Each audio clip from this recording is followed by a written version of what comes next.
રાજનીતિમાં આજે હું અહીંથી ખુલ્લા મંચ ઉપરથી હું ગમે એટલું બોલી શકું, ગમે એની પર આક્ષેપ કરી શકું, પણ તમે કરેલો આક્ષેપ તમારાથી સાબિત થવો જોઈએ. અને જે પ્રમાણે જુનાગઢ જિલ્લા સહકારી બેંક એટલે ખેડૂતોની બેંક, અને જે પ્રમાણે બેંક ઉપર આક્ષેપો કરવામાં આવ્યા, મારે વાત એટલા માટે તમારી વચ્ચે આ મુદ્દો લખો કારણ કે આપણો આખો વિસ્તાર જુનાગઢ ગ્રામ્ય, વિસાવદર, ભેસાણ 80-85% વધારે આપણે ખેતી આધારિત અને ખેડૂતોનો વિસ્તાર છે આપણો. જે પ્રકારે બેંકની અંદર કિરીટભાઈ સામે આક્ષેપો કરવામાં આવ્યા, મેં આખું જોયું. જે કઈ ભેસાણ તાલુકાની 3 મંડળી હોય, વિસાવદર તાલુકાની કે જ્યાં ખેડૂતો એમાંથી ધિરાણ ઉપર છે, 3 થી 4 મંડળીની અંદર ગોટાળા થયા 2012ની સાલના છે. અને કિરીટ પટેલ આ બેંકનો ચેરમેન બન્યો ને 2023ની અંદર બન્યો. હજી 2 વર્ષ એને પૂરા નથી થયા. ત્યાં 2012ની ઘટના, કિરીટભાઈ ચેરમેન આવ્યો બેંકની અંદર 2023માં અને કીધું ને કે ખેડૂતોના નેતાના હિસાબે એ મંડળીઓ અંદર એને લાગ્યું કે મારે ઇન્સ્પેક્શન કરાવવું જોઈએ. કરાવવા માટે ગયા ત્યારે ખબર પડી કે આ 2012થી ખેડૂતોના નામે પૈસા એ જે તે ગામનો તલાટી મંત્રી ઉપડી ગયો. એમાં કિરીટભાઈનો ક્યાં આવ્યા? કિરીટભાઈ ઘરે રૂપિયો આવ્યો એમાં? અને છતાં સવારથી ઉઠીને કિરીટભાઈ ઉપર આક્ષેપો કરવામાં આવે. હું હરેક વાતનો સાક્ષી રહ્યો છું. એટલા માટે જેમ જુનાગઢ જિલ્લા બેંકના ચેરમેન કિરીટભાઈ છે, હું રાજકોટ જિલ્લા સહકારી બેંકનો ચેરમેન છું. જુનાગઢ કરતા 8 ગણી મોટી બેંક છે ને બેંક હું અત્યારે ચલાવી રહ્યો છું. જવાબદારી મારી ઉપર જવાબદારી છે. પણ ભૂતકાળની પરિસ્થિતિઓ જુનાગઢ જિલ્લા સહકારી બેંક, કારણ કે આપણા જ પરિવારના વડીલો જે આજની તારીખે ગ્રામ્ય વિસ્તારની અંદર રહે છે, અને જે પ્રમાણે તમે ભૂતકાળ એનો યાદ કરો, અને ભૂતકાળની અંદર જુનાગઢ જિલ્લા સહકારી બેંક એટલે કહેવાતું ખાડે ગયેલી આખી આ બેંક છે. નુકસાની કરતી બેંક, ખાડે ગયેલી બેંક. અને મારે આજે જાહેર મંચ ઉપરથી કિરીટ પટેલને અભિનંદન આપવા પડે કે છેલ્લા 2 વર્ષની અંદર ચેરમેન તરીકે જવાબદારી સંભાળી ખાડે ગયેલી બેંકને છેલ્લે હમણાં અહેવાલ રજૂ કર્યો 45 કરોડ રૂપિયા નફો કરતી બેંક બની તો જુનાગઢ જિલ્લા સહકારી બેંક બની છે. અને તમે ક્યાં મોઢેની ઉપર આક્ષેપ કરી શકો? જે ગ્રામ્ય વિસ્તારમાં આપણા ખેડૂતો ધિરાણ લે છે, પહેલા ટૂંકી મુદતનું ધિરાણ 3 લાખ રૂપિયા સુધીનું હતું. સરકારે 5 લાખ રૂપિયા સુધીની જાહેરાત કરી. મને એમ હતું કે મારી રાજકોટ જિલ્લા સહકારી બેંક તાકાતવારી બેંક છે ને, 5 લાખ રૂપિયાનું ધિરાણની હું શરૂઆત કરી દઈશ. પણ કીધું ને કે આજે મને ગૌરવ છે કિરીટ પટેલ ઉપર. રાજકોટ જિલ્લા સહકારી બેંકની એડવાન્સ નિર્ણય કિરીટ પટેલે નેતૃત્વ કર્યું છે. અને સમાજની વાત આવે ત્યારે એને પેરેલલ હું એનો સાક્ષી છું કે સમાજની વાત આવે ને ત્યારે જુનાગઢ જિલ્લામાં કિરીટ પટેલે જવાબદારી કાયમી માટે લીધી છે. એક વિસાવદર ભેસાણની પણ આખા જુનાગઢ જિલ્લાની અંદર જ્યાં કઈ સમાજ ભવનો બન્યા છે, જે ગ્રામ્ય વિસ્તારમાં આપણા સમાજ ભવનો બન્યા ને, અહીંથી સુરતથી પણ અનેક લોકોએ યોગદાન આપ્યું છે. એક સમાજ ભવનનો કાર્યક્રમ એવો નહીં હોય કે ખાતમુહૂર્ત કે સમાજના લોકાર્પણમાં મારીને કિરીટ પટેલની હાજરી ન હોય એવો એક સમાજનો કાર્યક્રમ નહીં હોય. અને સમાજના કાર્યક્રમ કે કિરીટભાઈ તો જિલ્લો છે, એને 6 દિવસ પહેલા એને ટિકિટ ફાઇનલ થઈ છે. 2 વર્ષ પહેલાના અમે કાર્યક્રમમાં જઈએ તો કિરીટ પટેલને લડવાનું નક્કી નહોતું ત્યારે, અને મારો તો વિસ્તાર પણ હતો, પણ સમાજની રોએ એ ગામડાના કાર્યક્રમમાં મેં ગયા છે, જઈને સમાજની વચ્ચે બેઠા છે. પાછું એમને એમ નથી આવતું. 3 કલાકની હાજરી આપી હોય ને, એક શાલ ઓઢાડે ને એક હાર પહેરાવે, પછી કાર્યક્રમ પૂરો થાય એટલે એ સાલ મને કિરીટ પટેલને કેટલામાં પડી તો કાર્યક્રમ પૂરો થાય ત્યારે ખબર પડે. એટલો ફાળો કિરીટ પટેલે વ્યક્તિગત રીતે સમાજની અંદર યોગદાન આપ્યું છે. અને તમે એવા વ્યક્તિ ઉપર કેવી રીતે આક્ષેપ કરી શકો? અને જે કંઈ હરીફ પક્ષના ઉમેદવારો લડવા માટે આવ્યા હોય, અને બતાવો તમે ક્યાંય પણ તમને કામગીરી કરી હોય વિસ્તારની અંદર, જે તમારો પક્ષ લઈને તમે નીકળ્યા છો ત્યાં તમે કામગીરી તમારા પક્ષનો દાખલો આપો. બાકી આ વિસ્તારની અંદર કીધું કે મજબૂત નેતૃત્વ કિરીટભાઈના રૂપમાં મળવા માટે જરૂર છે. મને ભરોસો છે, હું વિધાનસભા આખી સંભાળું છું. આ વિધાનસભાની હું જવાબદારી સંભાળું છું. કિરીટ પટેલની જીત 110% નક્કી છે. એને રથને કોઈ રોકી શકે એમ નથી. પણ કીધું કે ચૂંટણીનો માહોલ એટલે 19 તારીખ સુધી આ ચાલશે. 19 તારીખ સુધી આ બધું ચાલવાનું. 19 તારીખે સાંજે 6 વાગે જે 2 મહિના પહેલા દુકાનો ખુલી હતી ને 6 વાગે તાળું લાગવા જઈ રહ્યું છે. આ તો બધા તકવાદી માણસો છે. એનો લાભ હોય તો દુકાન ખોલવાની. નકર 2012માં પણ વિસાવદરમાં ભારતીય જનતા પાર્ટી નહોતી જીતી. 2017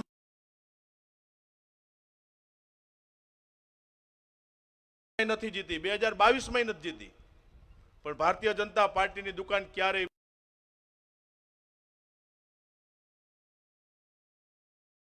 બંધ થઈ નથી. પરિણામ ગમે તે આવે, બીજા દિવસે સવારે લોકોની વચ્ચે રહીને એ ભારતીય જનતા કાર્યકર્તાઓની ફોજ ભારતીય જનતા પાર્ટી છે. એની જવાબદારી અમે લીધી. પટેલને ટેન્શન લ્યોમાં સીટ આપણે કોઈ પણ હિસાબે જીતશું. મારી આ ચૂંટણીને તો તમને સૌને એક અપેક્ષા છે. વિનંતી કરું છું કે આપણા વિસ્તારની અંદર મજબૂત વિસાવદર બનાવવા માટે, વિસાવદરના ભવિષ્ય માટે આ વખતે ભારતીય જનતા પાર્ટીને આપણે મતદાન કરવાનું છે. અપીલ કરવાનું છે. જે કંઈ ગ્રામ્ય વિસ્તારની અંદર તમારા સગા સંબંધીઓ રહેતા હોય એને અહીંથી ફોન કરીને પણ કમળના નિશાન ઉપર 19 તારીખે જબરજસ્ત સમર્થન આપો એવી વિનંતી કરવા તમારી વચ્ચે આવ્યા છીએ. વિશેષ કાંઈ નથી કહેવું. 19 તારીખ સુધી આ ચૂંટણીનો માહોલ છે. સાથે મળીને પ્રયત્નો કર્યા છે. જીત નિશ્ચિત છે. પણ સુરત રહેતા તમારી પાસે ત્યાં મતદાન હોય તો ત્યાં આવીને મતદાન કરી જાજો. અને અહીંથી બેસીને પણ ન્યા આવીને સમય ફાળવી અને કિરીટભાઈને આપણે 19 તારીખે જબરજસ્ત સમર્થન આપવાનું છે. સમર્થ હોય તો તમે બે હાથ ઊંચા કરી અને જબરજસ્ત એને આપણે અવાજ આપીએ. ભારત માતા કી, ભારત માતા કી. કિરીટભાઈને આપણે જબરજસ્ત 19 તારીખે વિજય બનાવીએ અને જે લોકો આપણા વાતાવરણને બગાડવા માટે આવ્યા છે એને પાછા જે જગ્યાએ જવું હોય ત્યાં વિસાવદર ભેસાણના મતદારો મોકલી દે એવી વિનંતી સાથે સૌનો આભાર. ભારત માતા કી જય. Thank you. ભારત માતા કી, ભારત માતા કી. સુરત ખાતે આયોજિત વિસાવદર, ભેસાણ અને જુનાગઢ તાલુકાના સુરતમાં વસતા લોકોના આ સ્નેહ મિલન કાર્યક્રમમાં ઉપસ્થિત ભારત સરકારના કેન્દ્રીય મંત્રી, ગુજરાત પ્રદેશ ભારતીય જનતા પાર્ટીના યશસ્વી અધ્યક્ષ, અમારા માર્ગદર્શક આદરણીય શ્રી CR પાટીલ સાહેબ, સુરત શહેર ભારતીય જનતા પાર્ટીના અધ્યક્ષ આત્મીય શ્રી પરેશભાઈ પટેલ, મંચ પર બિરાજમાન તમામ મહાનુભાવો અને અહીંયા ઉપસ્થિત આ કાર્યક્રમમાં ભાગ લેવા માટે પધારેલ વડીલો, યુવાન દોસ્તો, માતાઓ તથા બહેનો, આપ સૌ જાણો છો કે 87 વિસાવદર વિધાનસભાની ચૂંટણી એનું મતદાન આગામી 19 તારીખે યોજાવાનું છે. આપ સૌને જુનાગઢ, વિસાવદર અને ભેસાણ તાલુકાના કે જેમનું મૂળ વતન ત્યાંના ગામડાઓમાં છે અને અહીંયા તમે વસવાટ કરી અને અહીંયા કર્મભૂમિ બનાવી છે, આપ સૌને અમે અપીલ કરવા માટે મતદાન કરી અને કરાવવાની અને મદદ કરવાની અપીલ કરવા માટે અહીંયા આવ્યા છે. તમે બધા જાણો છો કે છેલ્લા 6-7 દિવસથી અમે જ્યારે ચૂંટણીનું ફોર્મ ભર્યું ત્યારથી દરેક ગામડે ગામડે જાય છીએ ત્યારે આ ચૂંટણીમાં દરેક મતદાર ભાઈ બહેન એક મન બનાવ્યું છે કે ગુજરાતમાં ભારતીય જનતા પાર્ટીની સરકાર છે, દેશમાં વડાપ્રધાન શ્રી નરેન્દ્ર મોદી સાહેબનું શાસન છે અને 2012 થી આજ દિન સુધી વિરુદ્ધમાં પ્રવાહની વિરુદ્ધમાં રહ્યા છે, પરંતુ આ વખતે ભારતીય જનતા પાર્ટીને મત આપી વિસાવદરમાં ધારાસભ્ય બનાવવા છે એવું દરેક ગામડે ગામડે બધાએ મન બન્યું છે. દરેક ગામડે ગામડે લોકોનો ઉત્સાહ છે. પરંતુ આજે અહીંયા ઉપસ્થિતિમાં મારી આપ સૌને નમ્ર અપીલ છે કે તમે અહીંના સ્થાનિક છો, તમારું મૂળ વતન ત્યાંના ગામડાઓ ત્યાંના તાલુકાનું કોઈ પણ એક ગામ છે, તો તમે ત્યાં અમને મદદ કરવા માટે, લોકોને વાત કરવા માટે, તમે તમારા પરિવારને અપીલ કરવા માટે અમારી મદદે આવો, એના માટેની વિનંતી કરવા માટે આવ્યા છીએ. આપણે એક વિચાર કરવો પડશે કે 2012 થી આજ દિન સુધી આ મત વિસ્તારમાં ભારતીય જનતા પાર્ટીનું પ્રતિનિધિત્વ નથી અને કેટલીય સમસ્યાઓ સરકારની વિરુદ્ધમાં જ્યારે મતદાન થયું, અલગ પાર્ટીના ધારાસભ્ય ચૂંટાણા અને જ્યારે ગુજરાતમાં ભારતીય જનતા પાર્ટીની સરકાર બની, બધા કઈ ને કઈ રીતે અનેક સમસ્યાઓ હતી, છતાં પણ અમે ભારતીય જનતા પાર્ટીના તમામ કાર્યકર્તાઓએ સરકારમાં રજૂઆત કરી, નાના મોટા કામો કરવા માટેની કોશિશ કરી. 2017માં ભલે ચૂંટણીનું પરિણામ ગમે તે આવ્યું, પરંતુ છેલ્લા 20 વર્ષથી આ વિસ્તારના દરેકે દરેક ગામડામાં અમે કામ કર્યા છે અને કરતા રહેવાના છે. 2012 થી આજ દિન સુધી ભગવાન રામનો વનવાસ પણ 14 વર્ષે પૂરો થયો. 14 વર્ષે ભગવાન રામ પણ અયોધ્યામાં વનવાસ પૂરો કરીને પાછા આવ્યા, એમ આ સીટનો પણ વનવાસ હવે 14 વર્ષ પૂરો થયો છે. રામ રાજ્યની સ્થાપના તમારા સૌના સાથ અને સહકારથી કરવાની છે. મારી આપ સૌને નમ્ર અપીલ છે કે આજે અહીંના લોકો 16 ઉમેદવારો આ ચૂંટણીમાં ફોર્મ ભરી અને ચૂંટણી લડે છે. આ 16 ઉમેદવારોમાંથી માત્ર ને માત્ર 4 જ ઉમેદવારો આ વિસાવદર વિધાનસભાના મતદાર છે. બાકીના 12 ઉમેદવારો ક્યાંક ઓલપાડથી સુરતથી છે, ક્યાંક સુરેન્દ્રનગરથી છે, ક્યાંક ભરૂચથી છે, ક્યાંક ગાંધીનગરથી છે.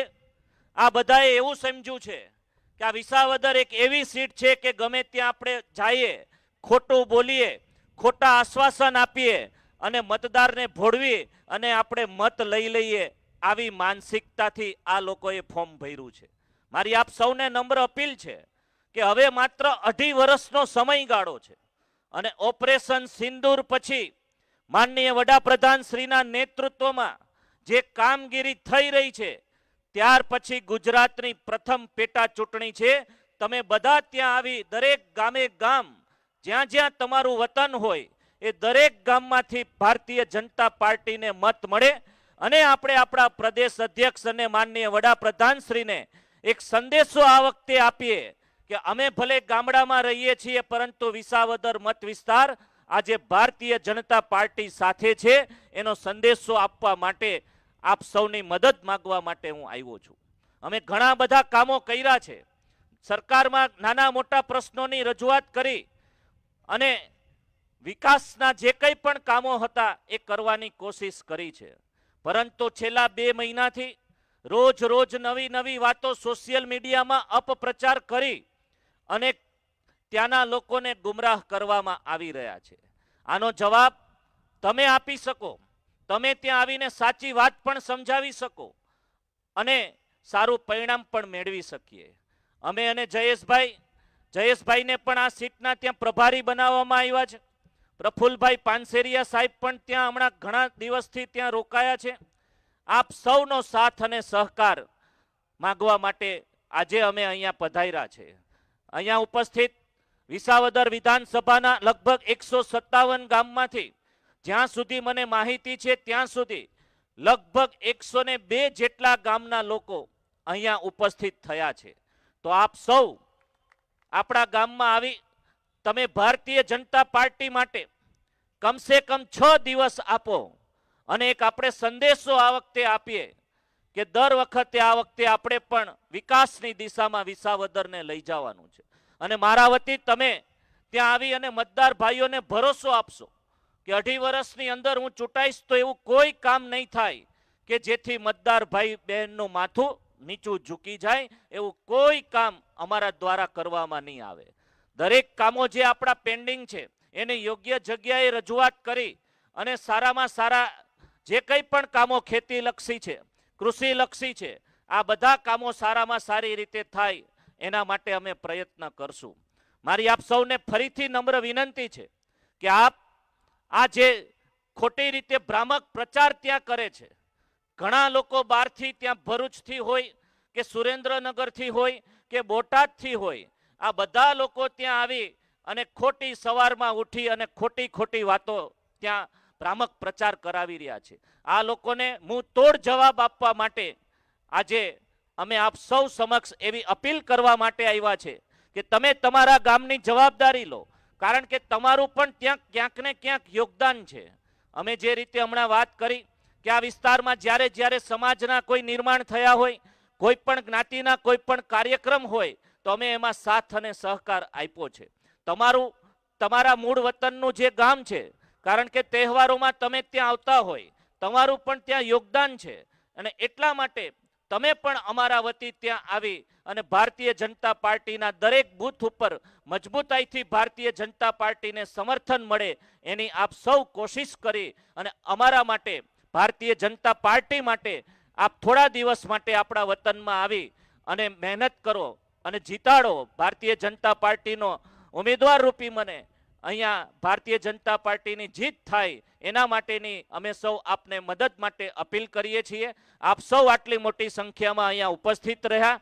દરેક ગામથી જે આપણા અહીંના મંડળો ચાલે છે એની કમિટીના સભ્યો પણ અહીંયા ઉપસ્થિત રહ્યા અને આ કાર્યક્રમ આયોજન કરી અમને અહીંયા બોલાવવાની તમે આમંત્રણ આપ્યું અને અમારું અહીંયા સન્માન કરવામાં આવ્યું એ માટે હું આપ સૌનો ખૂબ આભાર માનું છું. હું આપને વિશ્વાસ અપાવું છું કે આજના વાતાવરણ પ્રમાણે જ્યારથી ચૂંટણી ડિક્લેર થઈ છે ત્યારથી આજ દિન સુધી લગભગ 35,000થી વધારે મતે ભારતીય જનતા પાર્ટીનો વિસાવદરમાં વિજય થવાનો છે અને આપ સૌ આવશો તો એમાં પણ વધારો થશે એ અપીલ કરું છું. અને આ ફરીથી મારી વાતને વિરામ આપું છું. આપ બે હાથ ઊંચા કરી અને આપણે સૌ ભારત માતાનો જયઘોષ કરીએ. વિજયના સંકલ્પ સાથે તમે તમારા વતનમાં પધારો. બોલો ભારત માતા કી, ભારત માતા કી, ભારત માતા કી જય. જય ગરવી ગુજરાત. ધન્યવાદ. અને હવે આપણે જેમને સાંભળવા માટે આતુર થઈ અને કાર્યક્રમના જેની હાજરી છે, પણ કિરીટભાઈ ગામડાની અંદર એવો ઉત્સાહ છે કે મોટા કોટડા ગામ તમારું એવું તમે કીધું હતું. આજ કુંવરજીભાઈ બાવળિયા અને સાંસદ રાજેશભાઈ ચુડાસમા આપની ગેરહાજરીમાં આપણી જાણ બહાર 500 થી 800 માણસનો કાર્યક્રમ કરી રહ્યા છે. આવો એક ગામડાની અંદર કિરીટભાઈ માટે જ્યારે જરૂર પડે ત્યારે નીકળીએ. પ્રચાર પ્રસાર માત્ર નહીં પણ ઘરેથી મતદાન થાય ને એ સંકલ્પ સાથે આવો આપ સર્વની હાજરીમાં હું વિનંતી કરું આપણા સૌના આદરણીય કેન્દ્રીય જળશક્તિ મંત્રી શ્રી અને માનનીય અધ્યક્ષ ભારતીય જનતા પાર્ટી ગુજરાત પ્રદેશ CR પાટીલ સાહેબને કે સાહેબ તમારી મહાનતા એ છે તમે દરેક વખતે એમ કહો છો કે સન્માન નહીં હોય તો ચાલશે પણ સંગઠન શક્તિ અને સહકારની સાથે જે મારે વાતો કરવી છે ને એ જે આપ લોકો શાંતિથી સાંભળશો એવી મારી નમ્ર વિનંતી છે. હું વિનંતી કરું આપણા માનનીય અધ્યક્ષ ગુજરાત પ્રદેશ અને કેન્દ્રીય જળશક્તિ મંત્રી CR પાટીલ સાહેબને એકવાર જોરદાર તાળીઓથી બતાવો. ધન્યવાદ. જોરદાર તાળીઓ કહો છો ને અવાજ તો ઓછો આવે છે.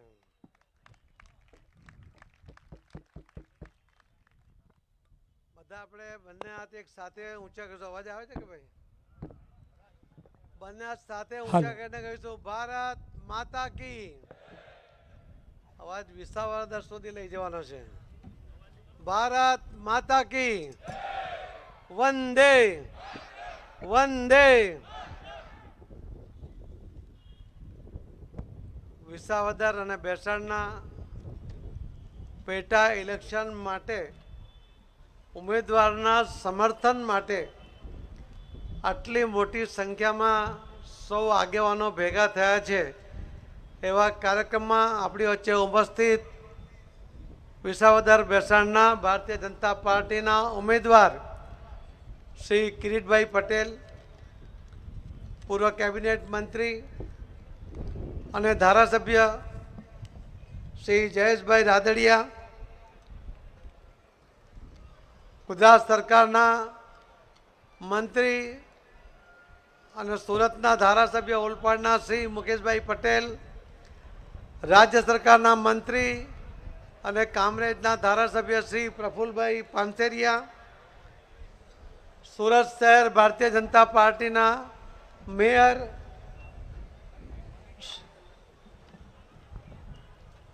ભાઈ શ્રી એ ભાઈ સોરી સાહેબ, ક્ષમા માંગુ છું સાહેબ આપની. વિસાવદર બેસાણના મત વિસ્તારના એક પણ કાર્યકર્તા ઊભા થઈ અને રસોડા તરફ ન જાય આવી અમારી નમ્ર વિનંતી છે. ક્ષમા કરજો સાહેબ, આપનું પ્રવચન વચ્ચેથી અટકાવી એક વિનંતી કરું છું, જમવાનું ચાલુ નહીં કરાવતા પ્લીઝ. ધન્યવાદ, આભાર. દક્ષેશભાઈ માવાણી, સુરતના MP શ્રી મુકેશભાઈ દલાલ, ધારાસભ્ય શ્રીમતી સંગીતાબેન, ધારાસભ્ય શ્રી પ્રવીણભાઈ ઘોઘારી, પૂર્વ ધારાસભ્ય અને અમારી ટીમના પ્રદેશના ઉપાધ્યક્ષ શ્રી જનકભાઈ બગદાણા, શ્રી નરેશભાઈ પટેલ, શ્રી કાળુભાઈ ઇટાલિયા, મહામંત્રી શ્રી કિરીટભાઈ, શ્રી નાનુભાઈ સાવલિયા, શ્રી બાળુભાઈ કથિરિયા, શ્રી અક્ષર બહુ ગાંધીજી જેવા છે એટલે પ્રોબ્લેમ છે, શ્રી પાનસુરિયા,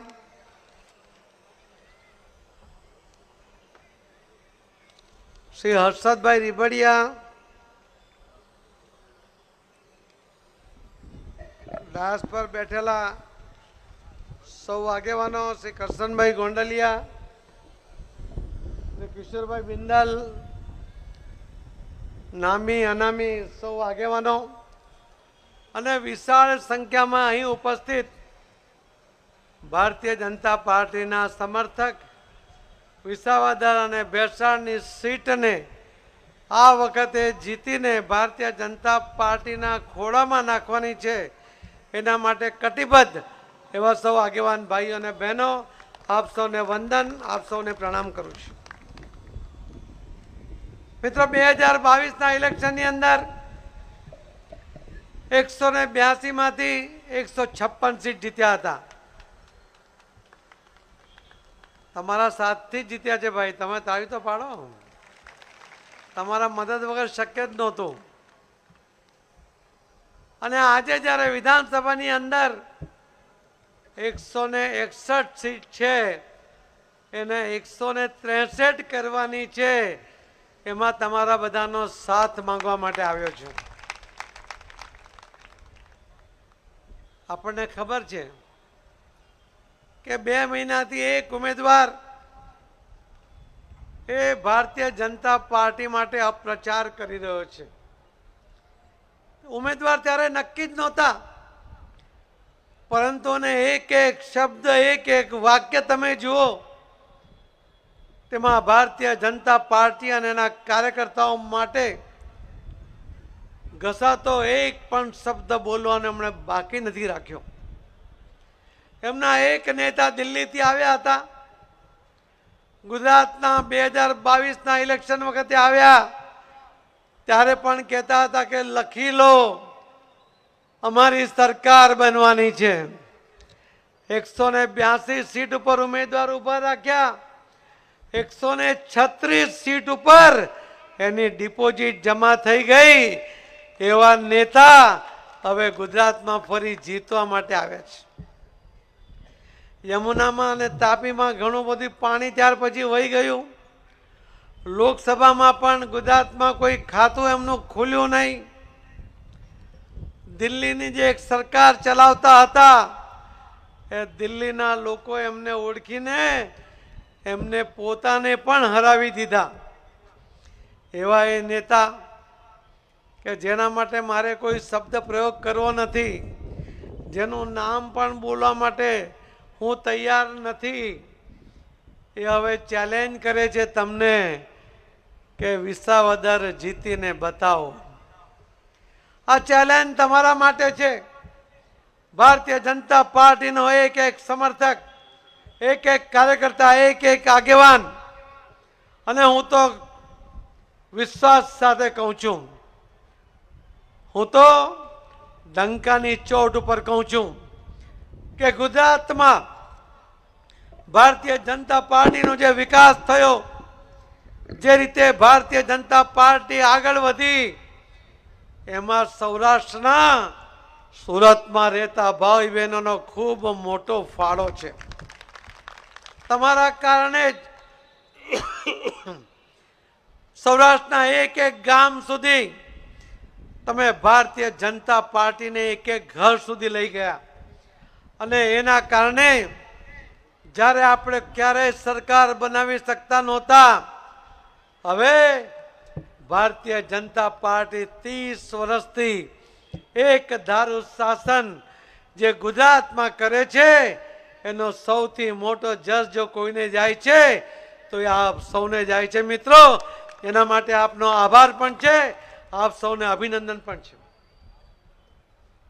પણ 156 જીતવાનો જે આપણને એનો હર્ષ છે, અને આજે જ્યારે 161 પર આપણે છીએ ત્યારે આપણા માટે આ એક સીટ ચેલેન્જ બની ગઈ છે. 12માં નહીં જીત્યા, 17માં નહીં જીત્યા, 22માં પણ નહીં જીત્યા, પણ હવે આ એક વધારાનો મોકો એ આપ સૌને મળી રહ્યો છે, ત્યારે આ વખતે ચૂકતા નહીં એવી મારી આપ સૌને વિનંતી છે. મિત્રો, આખો દેશ પ્રગતિ કરતો હોય ભારતીય જનતા પાર્ટીના શાસનમાં. આખું રાજ્ય એ મોડેલ રાજ્ય તરીકે આખા દેશ અને દુનિયામાં ગુજરાતના વખાણ થતા હોય અને એક વિકાસના કામો સાથે મોટા મોટા પ્રકલ્પોને પૂર્ણ કરવા માટે તમે બધાએ જે જહેમત કરી છે, એની અંદર આ એક સીટ નહીં હોવાને કારણે જે વિસાવદરમાં તમે તમારા સગા સંબંધી મિત્રો અને તમે જ્યારે જતા હશો ત્યારે જોઈ લો કે આખું ગુજરાત વિકસિત થઈ રહ્યું છે, આખો દેશ વિકસિત થઈ રહ્યો છે. પણ જે ભૂલો થઈ છે 12 થી માંડીને 24-22 સુધી, એના કારણે વિસાવદર અને ભેસાણનો જે રીતે વિકાસ થવો જોઈએ એ થયો નથી. ત્યાંનો યુવાન નિરાશ છે, ત્યાંનો કિસાન નિરાશ છે, ત્યાંની બહેનો નિરાશ છે. એમને એમના ઉજ્જવળ ભવિષ્યની રાહ જોઈને બેઠા છે કે ભારતીય જનતા પાર્ટી આખા દેશનો ને ગુજરાતનો વિકાસ કરે છે, વિસાવદરનો કેમ થતો નથી. મારે આપ સૌને વિનંતી કરવાની છે કે આપ સૌ વાર તહેવાર સમયાંતરે લગ્ન પ્રસંગે જ્યારે સૌરાષ્ટ્રમાં જાઓ છો, તમારી વાતને ત્યાં બહુ શાંતિથી સાંભળવામાં આવે છે, તમારી વાતોમાં વિશ્વાસ કરવામાં આવે છે. તમે જ્યારે કહેશો કે જો વિસાવદર અને ભેસાણનો વિકાસ કરવો હોય તો ભારતીય જનતા પાર્ટીના ઉમેદવારને જીતાડવો પડે, તો જ એનો વિકાસ સંભવ થવાનો છે. તમારા મનમાં જે સપના છે, તમારી આંખોમાં જે આશા છે, જે અપેક્ષાઓ છે, એ જો પૂર્ણ કરવી હશે તો 12, 17, 22માં કરેલી ભૂલોનું પુનરાવર્તન ન થાય એની તકેદારી લેવા માટે તમારે પણ આંખમાં તેલ નાખીને ત્યાં રહેવું પડશે. કેટલાય લોકો આવશે, લોભ આપશે, લાલચ આપશે, ધમકીઓ પણ આપશે, ગેરમાર્ગે દોરાવવાનો પ્રયત્ન કરશે, ભ્રમ ફેલાવવાનો પણ પ્રયત્ન કરશે. પણ તમે તો સુરતમાં રહો છો, તમે સુરતનો વિકાસ જોયો છે. વર્ષો પહેલાનો ખુલ્લી ગટરોથી ઉભરાતું આ શહેર આજે જ્યારે દેશમાં સ્વચ્છતામાં પણ પહેલો નંબર મેળવે છે, એ શહેરને પહેલો નંબર બનાવવામાં તમારી બધાની મહેનત છે. અને એ જ રીતે હવે વિસાવદરને પણ આપણે વિકસિત બનાવવાનું છે. તમે વિશ્વાસ અપાવીને આવજો કે આ વખતે ભારતીય જનતા પાર્ટીના ઉમેદવાર ભાઈ શ્રી કિરીટભાઈ પટેલને જીતાડો. એક શિક્ષિત યુવાન છે, વર્ષોથી સંગઠનમાં કામ કર્યું છે, એના માટે અનેક વાતો ભ્રમ ફેલાવવાનો પ્રયત્ન સામેના ઉમેદવાર કરશે. એના પાસે બીજું કંઈ હથિયાર નથી. પણ આપણા ભાષામાં ગુજરાતનો વિકાસ છે, દેશનો વિકાસ છે, ત્યારે વિસાવદરના વિકાસ માટે આપણે કમર કસવી પડશે. અને ઉમેદવાર તરીકે જ્યારે ભારતીય જનતા પાર્ટીએ ભાઈ શ્રી કિરીટભાઈ પટેલને પસંદ કર્યા છે, ત્યારે એને જીતાડવામાં કોઈ કમી ન રહી જાય એની પણ કાળજી રાખવાની છે. ભાઈ શ્રી હર્ષદભાઈ રીબડિયા કોંગ્રેસમાં ચૂંટાયા હતા 2017માં 25,000 મતે ચૂંટાયા હતા. પણ મારા સંપર્કમાં આવ્યા ત્યારે મેં એમને કહ્યું એમને વિશ્વાસ હતો કે કોંગ્રેસમાં રહેશે તો જીતી જશે. પરંતુ એમણે કહ્યું કે કોંગ્રેસમાં રહીને હું જીતીશ તો વિસાવદરને સૌથી મોટો હું અન્યાય કરીશ. હું વિકાસના કામો કરી શકતો નથી. વિરોધની પાર્ટીમાં રહીને હું ત્યાં એનો વિરોધ કરું, એના કારણે વિસાવદરનો વિકાસ થતો નથી. મારા કારણે વિસાવદર અને ભેસાણને અન્યાય થાય છે એ મારાથી જોવાતો નથી. અને એમણે ભારતીય જનતા પાર્ટીમાં માનનીય પ્રધાનમંત્રી શ્રી નરેન્દ્રભાઈ મોદી સાહેબમાં વિશ્વાસ વ્યક્ત કર્યો અને ભારતીય જનતા પાર્ટીમાં જોડાયા.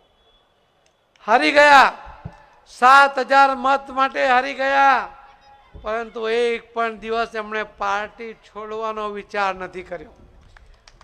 એ સતત લોકો સાથે સંપર્કમાં રહ્યા, એ સતત ખેતરોમાં ફરતા રહ્યા, ખેડૂત ભાઈઓને મળતા રહ્યા, કામ કરતા રહ્યા. એમને હતું કે ભલે વિસાવદરમાં મારી જીત નથી થઈ, પરંતુ ભારતીય જનતા પાર્ટીના હાથમાં જ વિસાવદર અને ભેસાણનું ભવિષ્ય છે. એને જો વિકસિત કરવું હશે તો હું પાર્ટી બદલી નહીં શકું. મેં યોગ્ય નિર્ણય કરીને હું કોંગ્રેસમાંથી આવ્યો છું. હું ભારતીય જનતા પાર્ટીના કાર્યકર્તા તરીકે પૂરી મહેનત કરીશ. આ વખતે પાર્ટી એમને ઉમેદવાર તરીકે એમનું નામ પણ ચર્ચામાં હતું, પરંતુ ઉમેદવાર તરીકે એમનું નામ જાહેર નહીં થયું. ત્યારે પહેલો ફોન એમણે મને કર્યો કે જરાય ચિંતા નહીં કરતા, હું માથા પર સાફો બાંધીને, એ પેલો બાંધે છે ને, શું બાંધે છે સર? ફાડીઓ બાંધીને ટ્રેક્ટર લઈને નીકળી જાય, બુલેટ લઈને નીકળી જાય. મને કે હું ફાડીઓ બાંધીને નીકળી જઈશ, ભારતીય જનતા પાર્ટીના ઉમેદવાર કિરીટભાઈને જીતાડવાના સંકલ્પ સાથે નીકળીશ. ભાઈ શ્રી ભૂપતભાઈ એ પણ ભારતીય જનતા પાર્ટીના મહામંત્રી હતા. એમને ટિકિટ નહીં મળી, એના કારણે નારાજ હતા. મનુષ્યનો સ્વભાવ છે, જેને ખોટું લાગી જાય, લાગણીઓ હોય એ જ મનુષ્ય હોય. એમાં એમણે ભૂલ કરી, આ પાર્ટીમાં જોડાઈને જીત્યા. પણ આવીને મને મળ્યા ત્યારે એમણે કહ્યું કે મેં પાર્ટીમાં રહીને હું મહામંત્રી જેવી જવાબદારીમાં હતો અને છતાં મેં ભૂલ કરીને હું આપમાં ગયો. હું જીત્યો છું, પણ મારું મન ભારતીય જનતા પાર્ટીની સાથે છે. હું રાજીનામું આપવા માંગુ છું. અને એમણે 5 વર્ષ ધારાસભ્ય તરીકે રહીને એન્જોય કરવાને બદલે ભારતીય જનતા પાર્ટી સાથે જોડાઈને કામ કરવાનું નક્કી કર્યું અને રાજીનામું આપ્યું. તમે જુઓ છો મિત્રો કે કોર્પોરેટરને તમે રાજીનામું આપવાનું કોને તો એટલા બધા પ્રેશર લાવશે કે ના, એને રાજીનામું નહીં લેવાય. પણ આ તો ભૂપત બળવીર હતો, એને તો 1 મિનિટમાં રાજીનામું આપી દીધું. અને આજે જ્યારે એને ફરી ટિકિટ નથી મળી, ત્યારે પણ એનાથી જે કંઈ થઈ શકે છે એ ભેસાણના વિસ્તારમાં એ ફરી રહ્યા છે, કામ કરી રહ્યા છે. હું પરમ દિવસે વિસાવદર જવાનો છું, ભેસાણ જવાનો છું. એમનો મને આજે ફોન આવ્યો કે તમે જ્યારે આવો છો ત્યારે મારા ગામમાં આવો છો, મારા ઘરે તમે ચા પીવા આવજો. અને મેં એને કહ્યું કે હું જરૂર તારા ઘરે ચા પીવા આવીશ. આવા કાર્યકર્તાના ઘરે જવાનો એક આનંદ હોય છે, એક ઉત્સાહ હોય છે. અને એના કારણે કાર્યકર્તા મોટો નથી થતો, પાર્ટી મોટી થતી હોય છે. મિત્રો, મારે આપ સૌને એટલું જ કહેવું છે કે ઇલેક્શનના પહેલાં પણ મને અમુક મિત્રો મળ્યા, પરેશભાઈ પટેલે કાર્યાલયમાં મિટિંગ કરી, એમાં પણ 125-150 આગેવાનો આવ્યા હતા અને એમણે કહ્યું કે અમે ખૂબ મોટી સંખ્યામાં પ્રચાર માટે જવાના છે અને ત્યાં ઘરે ઘરે ફરીને અમારા સગા વાળા મિત્રો એ બધાને કન્વિન્સ કરીને ભારતીય જનતા પાર્ટીના ઉમેદવારને મત મળે એની વ્યવસ્થા અમે કરીશું, ચિંતાનું કોઈ કારણ નથી. અને એમણે જ આજની આ મિટિંગનું આયોજન કર્યું, એમણે જ કહ્યું કે બધા જ આગેવાનો, બધા જ ગ્રુપ, બધા જ NGO એમને પણ આપણે એકવાર મળવું જોઈએ અને એના કારણે અમે દિલ્હી જવાનું માંડવાડ કર્યું અને આપને મળવા માટે હું રોકાઈ ગયો. એ જીત જેના હાથમાં છે એવા આગેવાનો જ્યારે અહીં બેઠા હોય ત્યારે એને દર્શન છોડીને બહાર જવાનું કોઈ હાલતમાં પાલવે નહીં. મિત્રો, હું આપના દર્શન કરીને ધન્ય થયો છું અને મને વિશ્વાસ છે કે તમારી તાકાત, ભારતીય જનતા પાર્ટી માટેની તમારી નિષ્ઠા એ આ વખતે ભારતીય જનતા પાર્ટીનો ઉમેદવાર વિસાવદર ને ભેસાણની સીટ ઉપર જીતશે. એના મતદાન માટે પ્રયત્ન કરવા માટે, એના પ્રચાર માટે અને એના વિજય સરઘસમાં જોડાવા માટે હું આપ સૌને આજે જ આમંત્રણ આપું છું. મિત્રો, દેશ કેવી સ્થિતિમાં છે? ઓપરેશન સિંદૂર આપણે જોયું છે, મોદી સાહેબ એનું વર્ણન કર્યું, હું આપને કહીશ. એમણે કહ્યું કે પહેલી વાર પાકિસ્તાને હુમલો કર્યો, આપણે સર્જિકલ સ્ટ્રાઇક કરી અને ત્યારે નક્કી કર્યું હતું કે 5 કલાકની અંદર આપણા જવાનો પાકિસ્તાનનું ટાર્ગેટ પૂરું કરીને આતંકવાદીઓનો ખાત્મો બોલાવીને સહી સલામત પાછા આવી જાય. મોદી સાહેબનું આ પરફેક્ટ પ્લાનિંગ, એના કારણે 5 કલાકની અંદર સર્જિકલ સ્ટ્રાઇકમાં 300 જેટલા આતંકવાદીઓને મોતને ઘાટ ઉતારીને આપણા એક પણ જવાન શહીદ નથી થયો અને આપણે બધા પાછા આવી ગયા. બીજી વાર ફરીથી અટકચાળો કર્યો પાકિસ્તાને અને તે વખતે આપણે એર સ્ટ્રાઇક કરી. ત્યારે પણ નક્કી થયું હતું કે 3 કલાકની અંદર એર સ્ટ્રાઇક કરીને આપણા જવાનો પાછા આવી જાય. તમને ખબર છે કે આપણા અભિનંદન નામનો પાયલોટ અને આપણા દેશનું વિમાન લઈને જે F-16 સૌથી મજબૂત યુદ્ધનું વિમાન ગણાય છે, એ પાકિસ્તાનના વિમાનને તોડી પાડ્યું. એનું પોતાનું પણ વિમાન તૂટી પડ્યું. એ પાકિસ્તાનના સૈનિકોના હાથમાં કેદ થઈ ગયો. પાકિસ્તાનમાં કે દુશ્મન દેશોના હાથમાં જ્યારે સૈનિક પકડાય છે ને, ત્યારે એને મોતથી પણ બદતર એની પર ટોર્ચર કરવામાં આવે છે. પરંતુ આ તો મોદી સાહેબની સરકારમાં આપણો પાયલોટ હતો. પાકિસ્તાનની તાકાત નહોતી કે એને નાની સરખી ઈજા પણ કરી શકે. અને મોદી સાહેબે કહ્યું કે અમારો પાયલોટ સહી સલામત 24 કલાકમાં આવી જવો જોઈએ, નહીં તો પાકિસ્તાનની હસ્તી મિટાવી દઈશું. ત્યાંના સંસદમાં ઠરાવ કરીને ઇમરાન ખાન ત્યારે ત્યાંના પ્રમુખ હતા, વડાપ્રધાન હતા, એમણે સહી સલામત, તમે જોયો હશે અભિનંદનને, એના શરીર પર એક પણ ઈજાનું નિશાન નહોતું, એને સહી સલામત આપ્યો.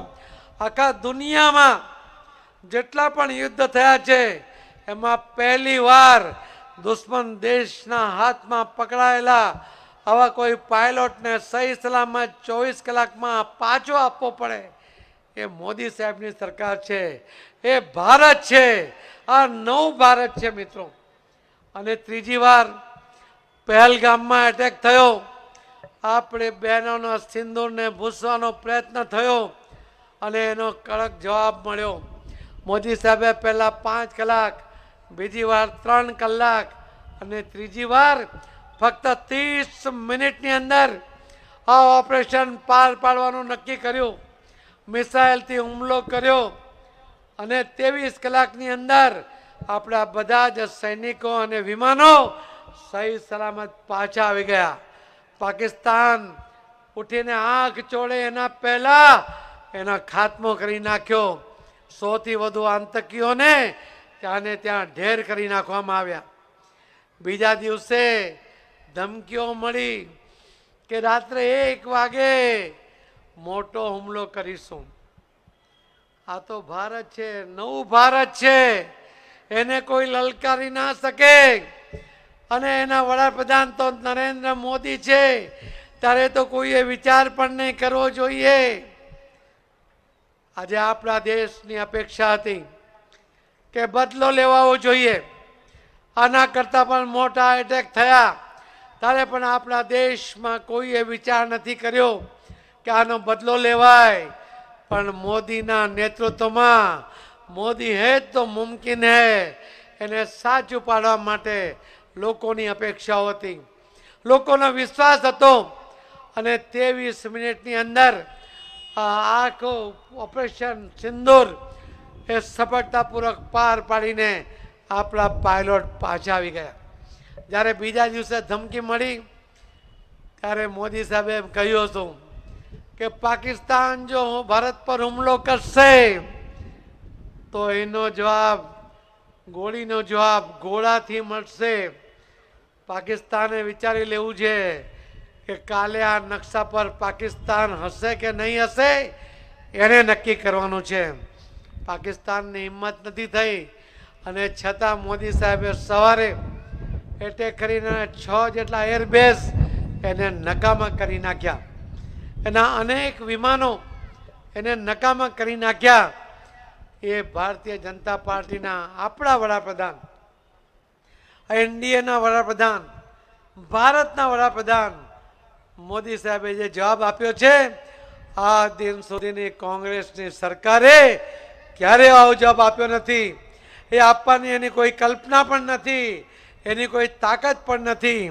અને એવા નેતૃત્વ જે આપણે ઊભું કર્યું છે, ગુજરાતમાંથી ઊભું થયું છે, એ નેતૃત્વને ગુજરાતનું એક કમળ આપણે વિધાનસભાનું આપવાનું છે. મિત્રો, મારી આપ સૌને વિનંતી છે કે કોઈ કચાશ ન રહી જાય, કોઈ ભૂલ ન રહી જાય, કોઈ ભ્રમ ન ફેલાવી જાય. તમે બધા આંખમાં તેલ નાખીને પહેરો કરજો. મતદાનના દિવસ સુધી સતત જાગૃત રહેજો અને પૂરેપૂરું મતદાન થાય. મતદાન ભારતીય જનતા પાર્ટીના ઉમેદવાર ભાઈ શ્રી કિરીટભાઈ પટેલ માટે થાય. એને વિજયી બનાવવાની જવાબદારી હું આપ સૌને સોંપવા માટે આવ્યો છું. આપ સૌ પાસે મારી વિનંતી છે કે આપનો સાથ અને સહકાર એ સતત મળતો રહ્યો છે. ભારતીય જનતા પાર્ટી એનું જે આ ભવિષ્ય, એનું ઉજ્જવળ ભવિષ્ય એ તમે લખ્યું છે અને એમાં એક વધારાનું છોગું એ તમારા ઉમરવાનું છે. એ જ મારી આપ સૌને વિનંતી છે. મિત્રો, ફરીથી આટલી મોટી સંખ્યામાં તમે આવ્યા એના માટે આપ સૌનો ખૂબ ખૂબ આભાર માનીને હું મારી વાતને વિરામ આપું છું. જય જય ગરી ગુજરાત. ભારત માતા કી, ભારત માતા કી. વંદે વંદે. ધન્યવાદ. ધન્યવાદ સાહેબ, ખૂબ ખૂબ આભાર. એકવાર જોરદાર તાળીઓના નાદથી વધાવીએ.